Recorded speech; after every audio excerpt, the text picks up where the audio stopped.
Now let's talk about the motions of planets and satellites. So first of all, we need to define what is a satellite. The fundamental principle concerning a satellite is that satellite is a projectile. Once launched into the orbit, the only force that acts on it is the force of gravity. Newton was the first to theorize that a projectile launched with sufficient speed would actually orbit the Earth. So there are different kinds of satellites, and satellites could be characterized as natural satellites or man-made satellites. Natural satellites include planets, comets, moons of different planets, etc. Man-made satellites are launched from the Earth, and they are generally employed for the purpose of communication, scientific research, weather forecasting, etc., etc. Whether a moon, a planet, or a man-made satellite, every satellite's motion is governed by the same physics principles and are described by the same mathematical equations. So, Kepler's laws. In the early 1600s, Johannes Kepler proposed 3 laws of planetary motion. Kepler was able to summarize the carefully collected data of his mentor, Tycho Brahe, with 3 statements which describe the motion of planets in a sun-centered solar system. These laws are considered accurate even to this day after 400 years. So in order to define these, first let's talk about what is an ellipse, because the first law is called the law of ellipse. So ellipse is a drawing that you could do if you were to take 2 pins and put a thread around them and keep following that thread all the way around. You could draw an ellipse. So an ellipse is a special curve in which the sum of the distances from every point on the curve to 2 special points is always a constant. These 2 points, represented here by nails, are known as the foci of the ellipse. The circle is a special case of an ellipse in which the 2 foci are on the same location.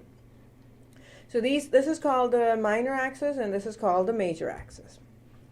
Kepler's first law, which is also called the law of ellipse, it says that the path of the planets around the sun are elliptical in shape, with the center of the sun being located at one of the focuses. In other words, the orbit of a planet around the sun is an ellipse with the sun at one of its focuses. Okay, so if you were to draw a circle, it's not actually a circular path, but it's actually an elliptical path. Kepler's second law is called the law of equal areas.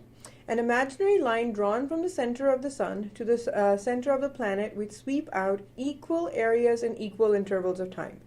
Kepler's second law describes the speed at which any planet would move while orbiting the sun.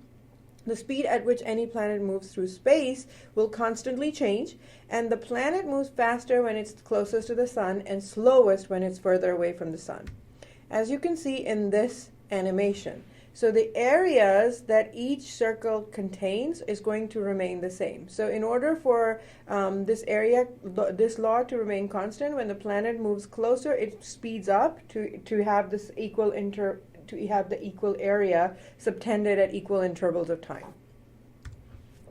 Kepler's third law is called the law of harmonics, and it says the ratio of the squares of the period of any 2 planets is equal to the ratio of the cube of their average distances from the sun. Unlike the first and the second law, which describe the motion characteristic of a single planet, the third law makes a comparison between the motion characteristics of different planets. So basically, t squared, the ratio of the squares of the periods to the cubes of their average distances r cubed from the sun, is the same for all planets. Okay? Now, how did Newton extend his notion of gravity to explain planetary motion? This is a very interesting derivation. So the centripetal force acting on an orbiting planet is going to be mass of the planet, v squared over r. We know that. Then gravitational force, which attracts the planet towards the sun, we know it's going to be g, m of the planet, m of the sun over r squared. So if you were to compare these two, which have to be absolutely equal to each other, you would get equation 1 and equation 2 to equal one another.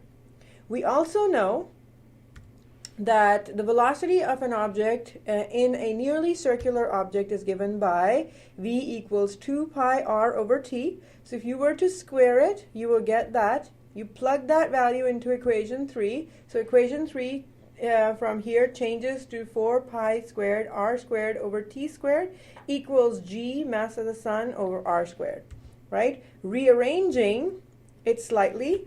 We can rearrange this. R gets multiplied over here, and we're going to get T squared over R equals 4 pi squared over G, mass of the sun.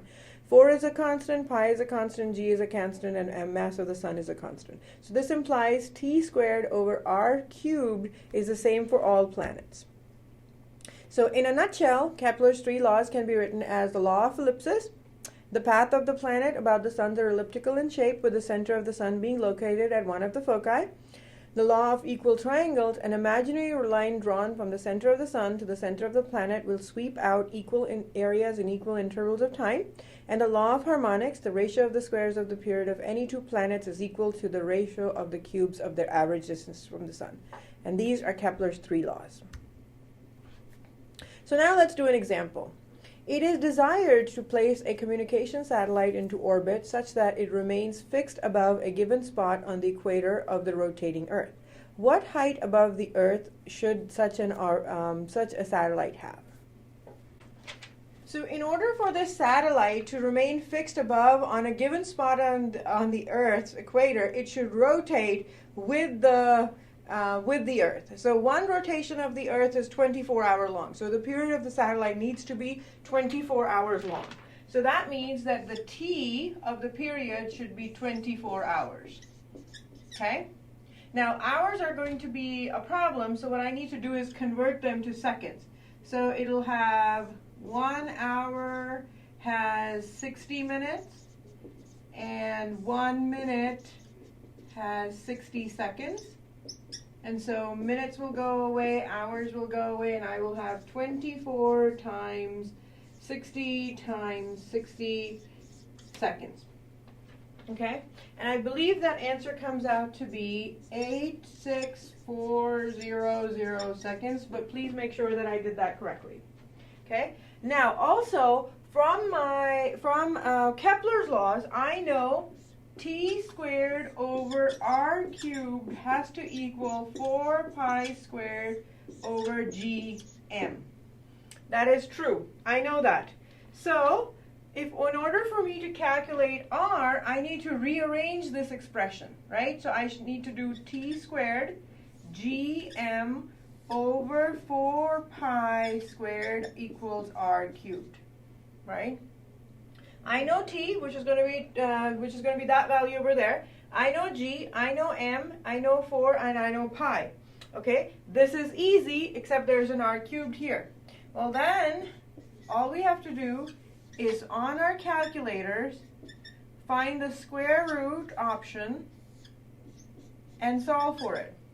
Once I plug in all the values, I can solve for it, and I get 4.23 times 10 to the 7 meters, which is excellent. My job done, right? Actually, no, because this R that I just calculated is the R from the center of the Earth, right? But what the question is asking me is I need to find this H. Now, how do I find this H? Well, I'm going to take this R, which is my total R from here to here, and I'm going to subtract the radius of the Earth from it, right? So this R is actually equals to RE plus H. So in order to find this H, I have to do R minus RE. So I have to find the radius of the Earth, subtract it from this R, that will give me my height. And I believe that that height is going to be equals to 35912 kilometers. Please make sure I got my numbers correct.